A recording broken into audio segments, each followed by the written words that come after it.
this set up on Angel, so bear with me. Huh? And I don't know if are people still having trouble getting onto Angel? Some of the second years were having difficulty. So, okay, I'll take that as a no problem. Some general definitions. Fertilization is where the egg and the sperm become unionized. No, that's not right. Become one. We know that human pregnancy is 9 calendar months or 10 lunar months in the process. We divide it into 3 trimesters of 3 months each. Net is roughly 40 weeks is what we're going to go with as an average gestational period for a fetus.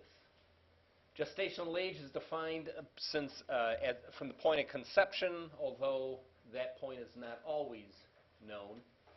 And I don't think you guys got this picture or not. I just stuck it in here. But you can see the process of ovulation where an egg is released, travels through the fallopian tubes, the sperm moves up, fertilizes it. It is then called a zygote after its fertilization as it's transitioning from the process of being in the fallopian tubes until it's implanted into the uterine wall. That process typically takes about a couple of days. And then once it's into the uterus, it's called a blastocyst. So it gets a little bit of different names as it's going along. And that's my sex education talk for the day. So you need more information, go see mom and dad or whoever. That implantation process is where the blastocyst, which really is divided into 2 different portions. The inner portion, the embryoblast, which will eventually become the embryo, and the trophoblast, which is the outside wall, which will eventually become the placenta.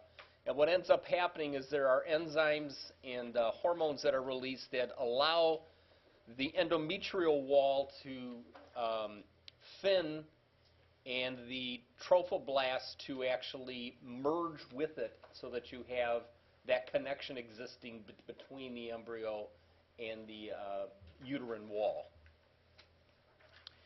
And that process is called gastrulation. And you can see here you end up having that trophoblast merging with the uterine wall, and now you have a connection between the two. So we're going from zygote to blastocyst to basically this process where the embryo is embedded. There are 3 germ layers, and I'll talk more about them. The ectoderm, the endoderm, and the middle layer called the mesoderm, as you would likely think. And there's different things that arise from the different layers. The one we're going to focus on is the fact that pulmonary cells, pulmonary tissue, tracheal tissue, all of that is from the internal layer or the endoderm. I like this quote. You don't have this, but it is not birth, marriage, or death, but gastrulation, which is truly the most important time in your life, because if you don't have that connection, you ain't going to go anywhere. Everything else is marginal, secondary to that. So it's that attachment to the uterine wall that is critical. Again, here are 3 germ layers, the ectoderm, endoderm, and mesoderm. And you can end up seeing that you have the esophagus and what will eventually become the lung bud, which come from the endoderm, where the heart actually comes from a different portion entirely. Here's a nice, wonderful picture of a 10 millimeter, 5-week-old embryo. You can see how it's attached to the uterine wall in the process. This is out of your text, page 275, and kind of gives an idea of what arises from each of the different areas. And this might be something that would be beneficial to pay attention to. Just saying.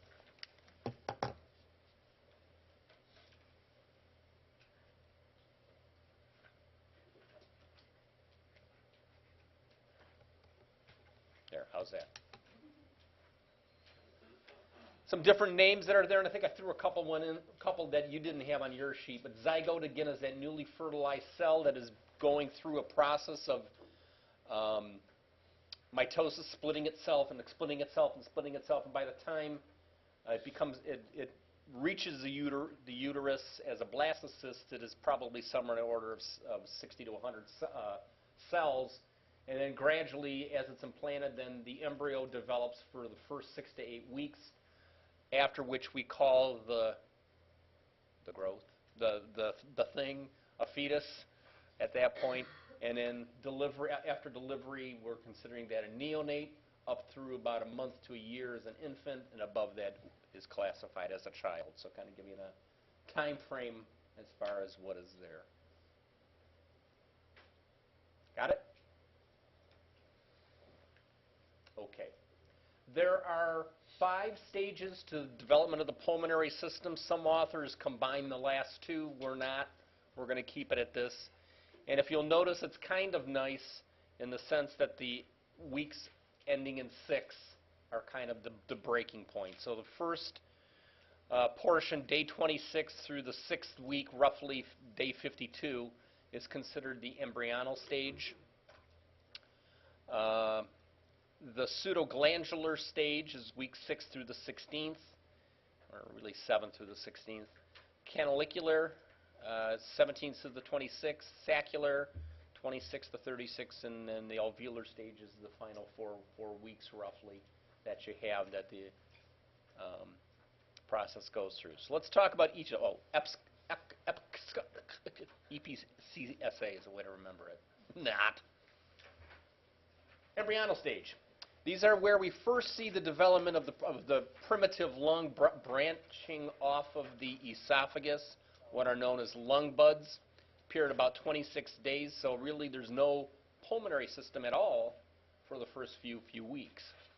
That bud then elongates and branches into the 2 bronchial buds and the tracheal. Here you can end up seeing this outpouching, and A and D kind of go together here. So this is a lateral look. This is a cross-sectional look, and you can see that at this point in time, the pharynx and the primitive laryngeal tracheal tube have a huge connection between them, and then as we go further and further along in development, they start to getting up that fold and a septum developing until finally they're 2 distinct structures. However, they do have a contiguous wall, which will come into play when we talk about tracheoesophageal disorders. So those branchings continue to branch, so I go from basically this outpouching to a trachea to now not only a tracheal bud being also branching into bronchial buds, and they keep branching and branching and branching as we go along. The pulmonary arteries are the structures that feed these developing tissues and lung branches. Remember that as we get further and further along in life, bronchial arteries supply the blood flow to the tracheobronchial tree. Pulmonary arteries supply to the acinus. Here, pulmonary arteries is providing tissue blood flow and nutrients to the entire thing. Key fact, the development of the diaphragm is roughly at the very end of the embryonal stage. So at that point in time, we have what are considered to be some pulmonary tracheobronchial structures, and along with a diaphragm which can be utilized to create changes in pressures within the thorax, although at this point in time it's really academic. So here we have at 28 days those bronchial buds. 35 you start having secondary bronchi, which will end up becoming lobar bronchi developing. And you can see at 40 days here you end up having what looks like a pretty much structured segmental tracheobronchial tree. Then we come to the second stage, which is called the pseudoglandular stage. This is week 6 through 16, and this is basically where the airways continue to develop, and you can see distinct lobes being created. By the time this stage is done, week 16, you have basically the essence of the tracheobronchial tree that you'll end up having. Only thing that changes beyond that is really just the size and the length. The number of airways that are there are pretty much the number of airways you'll ever have. This is always also where we start seeing the development of some of the cartilaginous and tracheobronchial tree structures like goblet cells and smooth muscle develop at this stage. And at a very rudimentary essence, you have some degree of some gas exchange units. However, for all practical purposes, there's no gas exchange because there's no gas. It's all liquid that you have. And you can see the distinction between the different lobes of the lung here at day 56. Then we come to the Canalicular Stage, and this is week 17 to 26, and this is where we start having the capillary structure developing from the pulmonary arteries now starting to match with what are going to be our gas exchanging units. So those vascular channels, those vascular capillaries start moving closer and closer together to where the acini are developing in the process. And this is where we first see, week 26, remember, is where we first see that appearance of pulmonary surfactant, which ultimately will be needed to keep the airways open. The youngest that I know of surviving was 24-week, 4-day. And by the way, that is important. It's not just how many weeks gestation, it's how many weeks and days, because that extra day in the oven makes a whole big difference. But 400 grams, that, if you think about how big that is, that's, what, 3/4 of a pound? But at the end of this period, you do have enough vascular and gas-exchanging lung units present that you can have extrauterine life possible. So what we always strive to do is to have at least 26 weeks on board. Nature doesn't always work kindly with us on that, and unfortunately we have obviously premature births that occur much younger than that. And then the fourth stage rather is the Saccular Stage. This is 26 to 36 weeks. This is where you have a proliferation of those gas exchanging units, an increase in the amount of vascularization of them. If you think of this, this is not so much the development of the structure of the tree itself, it's the leaves that are being added to it, the parenchymal components that is there. Still, surfactant is not entirely mature until the very end, roughly 36 weeks. And again, a lot of authors will blend these two stages together, but we're going to keep them as two distinct, the saccular and the alveolar. And this is basically the final stage where you'll get anywhere from 20 to 150 million alveoli. We'll agree on 50 million as what you're born with. Ultimately, you end up, remember, with 300 million. But it covers roughly 3 to 4 square meters of space. And really, there's a whole lot of development still that needs to go on, as that's only 15%, 20% of what we have when we're an adult. That alveolar development, by the way, will continue until about age 8. So you really don't stop developing lung tissue until you're, pretty much into grade school at that point in time. And if you think about it, 80% of lung surface is generated after birth. And really, it has to do with the size of the organism. Anytime you have an increase in physical size, you have an increase in metabolic needs, you have an increase in need for more gas exchanging units to be present.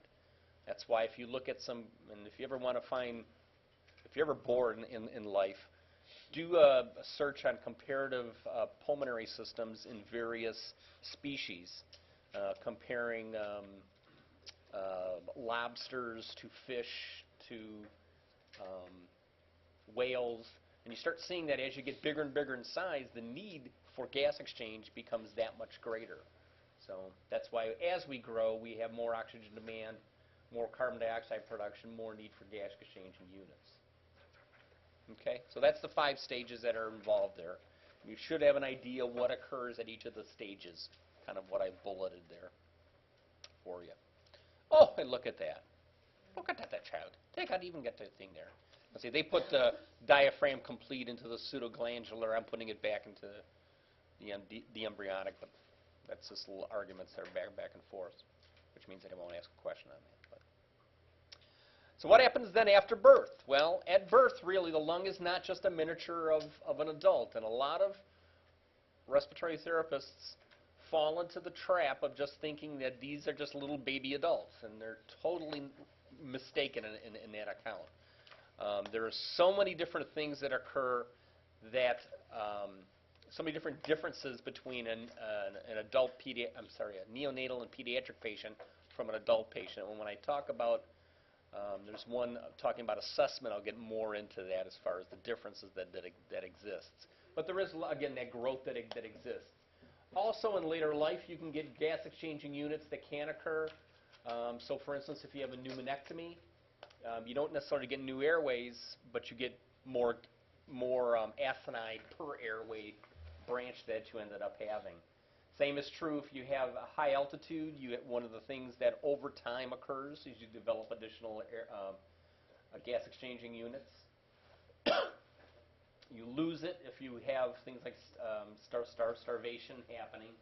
And one of the problems, especially in the early developmental period, is high oxygen levels can lead to destruction, actually, of the tracheobronchial and alveolar units and development of a disease process that we're going to call bronchopulmonary dysplasia, BPD, which is, as we get into this, it's kind of a COPD for a neonate. That is a chronic condition. And there's other factors like maternal cigarette smoking that can lead to some problems. There's other things that can cause pulmonary hypoplasia. Hypo meaning reduced, plasia meaning development, so things that reduce the development of the lung. For general pathological things, one, compression of thoracic cavity. There are a bunch of diseases which cause something else other than the lungs to occupy the thoracic space. You can end up having the abdominal contents being displaced in there. Well, if that happens, there's no room for the lung on that side to grow. So you end up having a reduction in pulmonary tissue there. We'll talk about amniotic fluid, but a low level of amniotic fluid reduces the amount of space that you can end up having. There are efforts that are generated with the diaphragm trying to contract, doing simulated breathing. There's no better way to describe it because it's not breathing, because you're not really moving any air, because the lungs are all filled with fluid. But it's an attempt to begin that process. If that is not there, those lungs will become hypoplasic.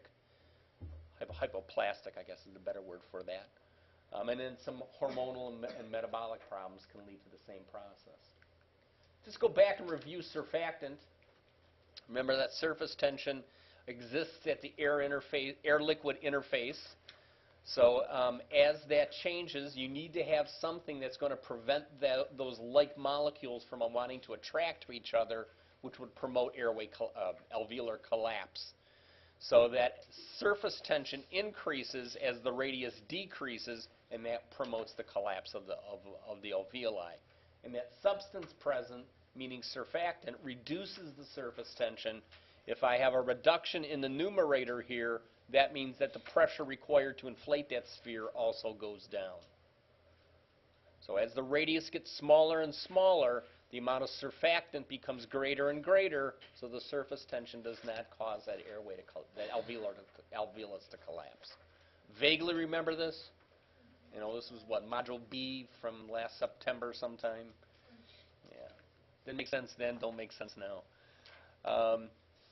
So again, as those alveoli are increased during inspiration, that surfactant layer thins, because you don't need as much because the molecules aren't as close together. It's only during the expiratory phase when they become smaller that the surfactant needs to be present. And we know that the surfactant improves lung compliance, which means that a bigger volume is attained for a given pressure change, and it's easier to ventilate, and obviously if there's not a sufficient surfactant there, it's going to increase the work of breathing. We know that they're generated from the type 2 pneumocytes. We know that they're composed primarily of phospholipids and proteins. Specifically, two key phospholipids that are there is the sphingomyelin and lecithin. We know that it starts at about 24 weeks, and by the time we're about 35 weeks, there's surfactant present in sufficient amounts to suffice extrauterine life. And we do the LS ratio by looking at the amount of lecithin, the sphingomyelin present in the amniotic fluid through an amniocentesis. We know that 2 to 1, and again, you've seen this picture before, how there's a dramatic increase in the lecithin compared to the amount of sphingomyelin that is present. Old stuff, right? Why'd I even bring it up? Many things delay the rate of production of surfactant, and we'll get into some of these as we go, but just recognizing them. And there is some stuff that we can do specifically. This one here. We can give mom some steroids before the baby's born, which will improve the production of surfactants, kind of speeds it up, gives a little boost. If we're at the point where we can't quite keep mom out of labor, she keeps going into labor, we're going to have to deliver this baby prematurely. Giving some steroids pre-process will end up having an improvement in the amount of surfactant available. And that's basically what we're talking about here. Usually they need to be above 26 weeks, and they give it just a couple of days before delivery. And if it doesn't deliver within 7 days, they have to go through the process of giving steroids again. Just that initial period. And we know about the artificial surfactants that are there. Survanta and Infasurf. It should be. That's right, Infasurf. Are from calf lung. Curasurf is from pig lung. And then Surfaxin, which was released in 2012. I think your notes might not say that, but that's an artificial one that was developed. But the first 3 are the ones that people primarily use. When something's just released, of course, it's real expensive, so it's probably not utilized that much. Okay, let's talk about fetal lung fluid. Prior to birth, obviously, there's no gas exchange. But you do want to have that lung staying inflated, quote unquote. We do that through fetal lung fluid. The lung itself produces and secretes this fluid. It's roughly 2 to 4 milliliters per kilogram per day. In early gestation, up to about 100 milliliters per kilogram per day at birth. And there's usually somewhere about 20 to 30 milliliters of per kilogram of fluid present in the lung, which roughly equates to about their FRC. So what this is doing is keeping basically the lung from collapsing upon itself. Composition is different than amniotic fluid, and that's a key part to remember. The fetal lung fluid does have contact with amniotic fluid, but they are 2 totally distinct fluids. The fetal lung fluid is lower in protein and bicarbonate and pH, and higher in sodium and chloride in the process. And basically what it is the fluid is secreted from the mouth into the amniotic fluid. And in theory, the amount of fluid that is produced is the amount that is drained into the amniotic fluid. So there's always this process of changing over the amount of fetal lung fluid. And that's actually one of the functions of the diaphragm at that point, is to begin these contractions, begin these simulated breaths to move this fetal lung fluid out into the amniotic fluid. Okay. And again, a couple of things that it does is just basically, as I said, maintains the patency of the airways and alveoli. And as it's excreted, some debate about this, but for our purposes, we'll go ahead and stick with these numbers. About 1/3 of it is excreted or removed from the airways simply through the process of a vaginal birth. As it's processed coming down, squeezing through out into the air that we breathe, there's fluid that leaks out at that point in time by the squeezing of the thorax. Some of it is absorbed through the lymphatics and the vasculature, as you would naturally assume fluid in the airways to be absorbed. And then there's some that evaporates just through the process of taking in the first few breaths. That liquid that is there is humidified and basically excreted out as evaporated air. Babies born by cesarean section, on the other hand, have a larger amount of this lung fluid retained because they don't have that process of the vaginal delivery. In that case, they may develop what is called transient tachypnea of the newborn, TTN, or also known as RDS type 2, respiratory distress syndrome type 2. It's a very mild increase in respiratory rate. It's an attempt because they can't inflate those airways entirely because there's some trapped water, some trapped lung fluid that is there. And there's a little guy being pushed out. Mom! Some other intrauterine structures which are present you'll need to be aware of. The placenta, the umbilical cord, the amnion, the amniotic fluid. Here you can end up seeing the amnion that's partially removed here to show the inside of the placenta. Here's your umbilical cord. This is the fetal surface. This is the maternal surface. This chorion actually is a portion that attaches to the uterine wall, as you can see here. Here's my part that's attached to the uterine wall. It's on the maternal surface. And here's the part that then ends up going through the umbilical cord into the fetus in that process. He looks cramped. I don't know about you, but should give Mama just a little kick. Here's just another drawing of it, and some important, this is kind of a lousy drawing, but there are, within the placenta, little finger-like structures called villi that end up having the process where blood from mom fills these areas. It basically leaks out of the placenta villi into a space called the decidua placentis, for all who cares that. But basically then the blood of the neonate would have, or blood of the fetus would have connection with those, and you end up having gas exchanging occurring. So here's our umbilical cord within the fetus. That's an awful damn looking small little guy there. And another key part is that at the bottom of the uterus, there is a plug that is there made of mucus that is basically the plug which keeps all the amniotic fluid inside the uterus. I said that wrong. That keeps that any fluid that might leak out of the amniotic sac keeps it from being exposed to the outside air and obviously in infection of the process. What ends up happening is when the placenta then is at time of delivery, the placenta ruptures, water, obviously, amniotic fluid, leaks out. That plug is then eradicated, and you end up having then someone, mom, having the water burst and a warning sign that delivery is impending. Pardon me? I said, you sound like a burst. You sound like we have a flood. I guess it's a, yeah. You know, they say And again, please let me say, I've never given birth, so I'm speaking just from understanding. Pardon me? We'll talk about the fact when you have a low amount of amniotic fluid. Yeah, it is a huge concern.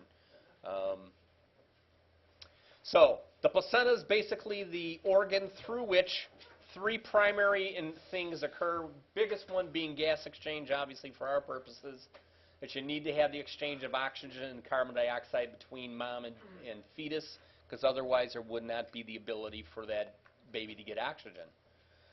Second thing it does is it delivers nutrients, like food, good idea. And the third thing it does is it removes waste products. So basically you have the function of the GI tract, the pulmonary system, and the urinary tract basically all working through the placenta. It occupies about a third of the uterine surface, weighs about a pound. So when mom's delivering, after baby's delivered, the placenta is delivered, and it's a pretty ugly looking thing if you ask me. But hey, it's doing a good job, right? It's doing its job, keeping the connection between mom and baby. I'm not going to go there. Here's just another picture as far as the umbilical cord that is there. There's the surface of the trophoblast that is basically the placental wall. The chorion is the space through which these vessels then are, the villi are exchanged. So you end up having a connection between baby and mom in the process. Here's a transection of the umbilical cord, which basically is that lifeline. Key point.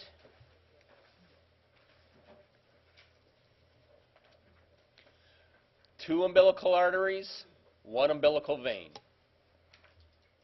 And the rest of the crap is known as Wharton's jelly, which is a gelatinous material that basically prevents or reduces the incidence of those vessels being collapsed. Because if you think about it, baby's in there, there's not a whole lot of room to move. It's very easy for that cord to get twisted and bent and kinked. And if it gets kinked, baby don't get nutrients or oxygen. And that can be a huge problem, obviously. So two umbilical arteries, one umbilical vein. Umbilical arteries are basically taking blood to the baby, vein bringing it back. Post-birth, we can actually cannulate the umbilical arteries, which we do for an umbilical to be able to access blood and monitor blood pressure. Amnion is the sac that surrounds the fetus. The outside, it arises from the trophoblast. Remember, that was the outer layer. Part of it became that placental wall. Part of it becomes the rest of the sac. And then we have the amniotic fluid is what is floating on the inside. Usually about a liter. So I don't know if that's a lot or not. You can tell me. But a liter to me seems like a fair amount. It is constantly being absorbed and replenished. Actually, what ends up happening is the baby takes it, swallows it, goes through the GI tract, and comes out through urination. So it's absorbed, and it's basically the developing kidney has to have something flowing through it to be able to keep its function going, and that's what the purpose of the fetal lung fluid is, or the amniotic fluid is. It's swallowed, it's absorbed, passed back out through the kidney, back into the amniotic fluid, which means that, like fish, they're drinking it right back in again. Kind of a disgusting thought when you think about it, but that's just the essence of life. Okay, the function of amniotic fluid is to protect from traumatic injury. So baby's inside mom. If mom falls, you want to have something that has a cushion, and that's what the amniotic fluid does. It also helps the thermoregulate so that the baby is kept in this nice, warm, moist environment and then rudely yanked from it and brought into this cold, ugly environment. It allows for fetal movement to occur. During delivery, the amniotic fluid actually helps to moisten the vaginal tract so that you can help in the process of dilation and effacement. We'll talk about what effacement of the cervix and dilation means, but it's basically making that area that the baby has to pass through bigger and easier to pass through. And it also helps to regulate the fluid balance within the fetus. Now, there's two terms that you'll need to be aware of because they're both going to have important consequences in the process. Notice that amount that we had was somewhere between 5 and 1,500 milliliters. You don't want too little, you don't want too much. Too much is called polyhydramnios, and it's basically usually impaired and implies that there's some abnormality with the swallowing process. It can be a birth defect where the tongue isn't forming correctly, the esophageal structures are not developed appropriately. And what can end up happening if there's too much fluid on board is that you can actually have the amniotic membranes break prematurely and labor occurring prematurely. So one of the causes of premature labor can be polyhydramnios. Causes, a lot of times it's something to do with the central nervous system. Things like hydrocephalus, meaning a very large brain, which is not a positive. That's a pathologic condition.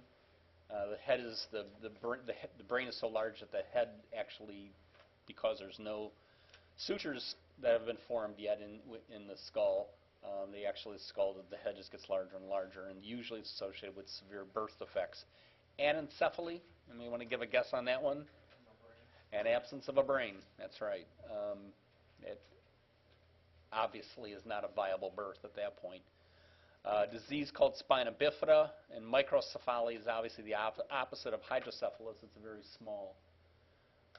We talked about orogastric malformations, things like cleft palate, things like esophageal atresia and pyloric stenosis, a narrowing of the pyloric valve approaching the stomach. And then there's a whole bunch of other diseases and syndromes that can lead to polyhydramnios, none of which are really great things you want to talk about. Spina bifida is basically where the spine, one of the vertebrae do not form appropriately, so what ends up happening is the spinal cord, thank you, actually protrudes out through what are called a meningomyocele, and you end up having an outgrowth on the back. That's basically just nerve tissue that is there. But through that process, that CNS deficit, it ends up having an increased amount of amniotic fluid developing. I'm not sure what exactly the connection is there, but esophageal atresia. Atresia means a closure, so it's a dead end. Here, the esophagus can't swallow because there's a blockage in it.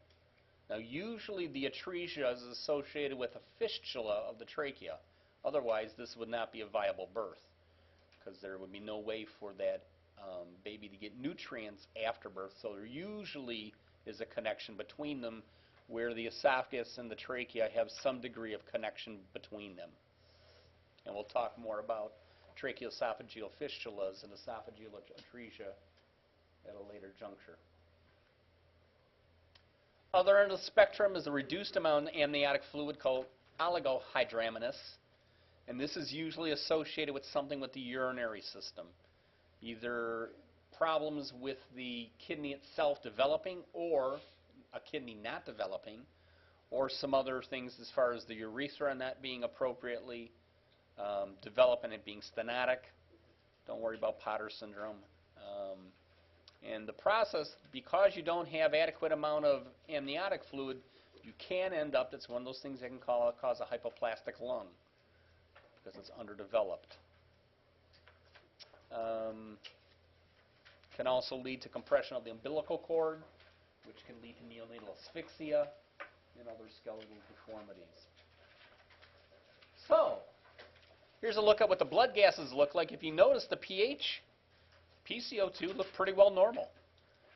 However, the PO2 is dramatically low, especially paying attention that at term, the PO2 in the umbilical vein is 32. And that's the part that, again, remember, the umbilical vein is the part that's going to the baby.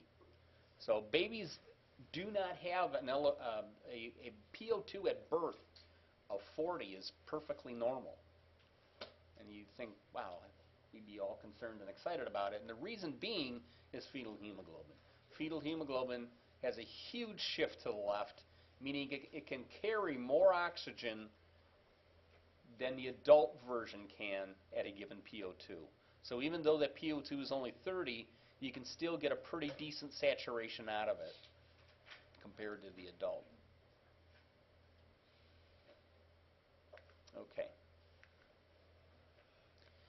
Last part, talking about fetal circulation. There is a need to bypass the lungs during perfusion of the fetus. Why send blood to the lungs in large amounts? Because right now we're talking roughly 95% of your blood is going to the lungs. There's only a small amount that is bypassed through your anatomic shunts. Oh dear, there they are, coming back to haunt me. The Trebesian veins, pleural veins, bronchial veins. So what we end up having is a change in the circulatory process. Most of these changes, especially what happens at birth, the transformation of these are due to pressure changes. So in the fetus, the right-sided pressure is the high-pressure circuit. The left side is the low-pressure circuit. Because you have a placenta taking blood back from the baby, that's a very low-resistance circuit. So the systemic vascular resistance in a neonate, in a fetus is very, very low. which is good. You want to have it easy to perfuse the body, which is developing. What you don't need is a whole lot of blood going to the lungs, so you end up really having pulmonary hypertension in a fetus. Only a very small amount of blood, roughly 10%, goes to the lungs. The other 90% goes out to the rest of the body and eventually back to the placenta to be replenished with nutrients. Make sense? Total opposite of what we have in the adult's body. Those umbilical veins, again, are carrying oxygenated blood to the fetus. The umbilical arteries are carrying them back from the fetus to the placenta. So it's, again, arteries moving away from the heart. Yep, indeed they are, but they're carrying venous blood. It's one of the few times you see deoxygenated blood carried in an artery. Okay. 3 shunts that exist that you'll need to be aware of. Not only their names, ductus venosus, ductus arteriosus, foramen ovale, but also their purpose. Ductus venosa bypasses the liver. Okay? It basically dumps blood directly into the inferior vena cava, back into the venous system. The 2 that we're most concerned with are the ductus arteriosus and the foramen ovale. The ductus arteriosus is a connection between the pulmonary artery and the aorta from the pulmonary system to the systemic system, and it basically then bypasses the pulmonary artery. So it's blood that flows out of the right ventricle, flows through the pulmonary artery, flows directly into the aorta.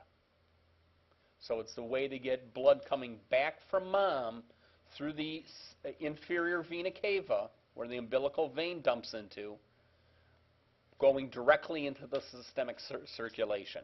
So you have oxygen-rich blood going to the periphery, directly from mom, with love. Well, I don't know if it's entirely true, but I'm guessing. Because your right-sided pressure is higher than your left side, the hole in the heart, the foramen ovale, which is located between the left and right atrium, there's actually multiple holes, but for our purposes right now, we'll just consider one big hole. That means that blood flows from the right to the left. Then from the left atrium, left ventricle, directly out to the systemic circulation. So again, oxygenated blood bypassing the pulmonary circulation, going directly into the systemic circulation. 3 shunts. Ductus venosus is the liver, ductus arteriosus between the pulmonary artery and the aorta, foramen ovale between the right atrium and the left atrium. And here's the drawing that is present. And if you go to beat sheets on page 286, that's a change from what's on your notes. But you can see here's the umbilicus, umbilical artery bringing back blood, bypasses the liver through the ductus venosus. Some of it does go through into the liver to be functioned. A lot of it bypasses. Comes up through the right through the inferior vena cava or right atrium. Some of it does get down into the right ventricle and pumped out. Some of it goes through into the left atrium and out to the systemic circulation. That which does mix in with venous blood coming back from the inferior or superior vena cava mixes in the right ventricle, goes out to the pulmonary artery, bypasses going to the pulmonary artery to the lungs, instead goes to the systemic circulation, and you end up with basically, here we have medium oxygen content. Again, not as high as what is coming back from mom, but not as low as what is in the venous system. Make sense? Yes? Yep. Okay, good. Did they cover that in A&P? A little bit? Yeah. Yeah, it's really critical that you have an understanding of these, because when we talk about heart defects, one of the things we're going to find are there are some heart defects that are cyanotic, some heart defects that are acyanotic. Some of those that are cyanotic, well, let me give you the bad news. Sometimes they can go from being cyanotic to acyanotic, and from acyanotic to being cyanotic. All dependent upon what the pressure in each of the circulatory sides are. Do I have a right to left? Do I have a left to right? Depends. but it's critical to understand what the basic component is there. So ductus venosus, foramen ovale, ductus arteriosus. And here's just another shot of that venous port, or the ductus venosus, bypassing the liver. There's my ductus arteriosus, connecting the pulmonary artery and the aorta. And there's the foramen ovale.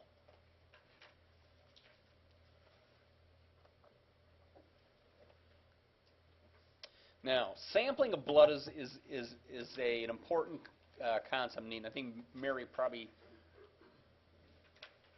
who had transcutaneous monitors with you? Was it Mary or was it Jeannie and Ray?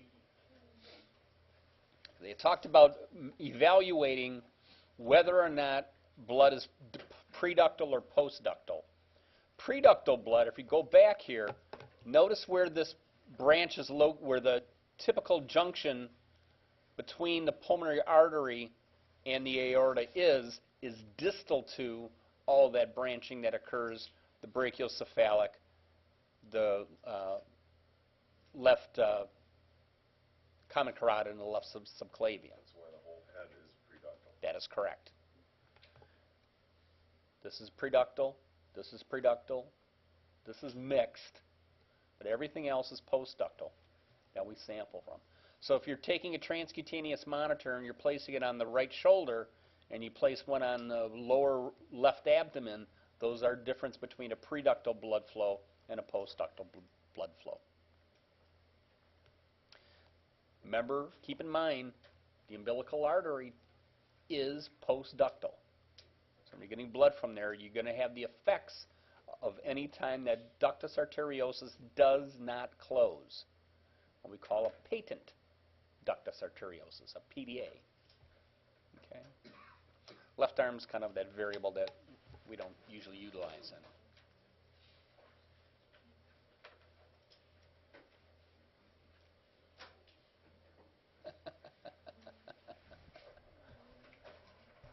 Okay. And we will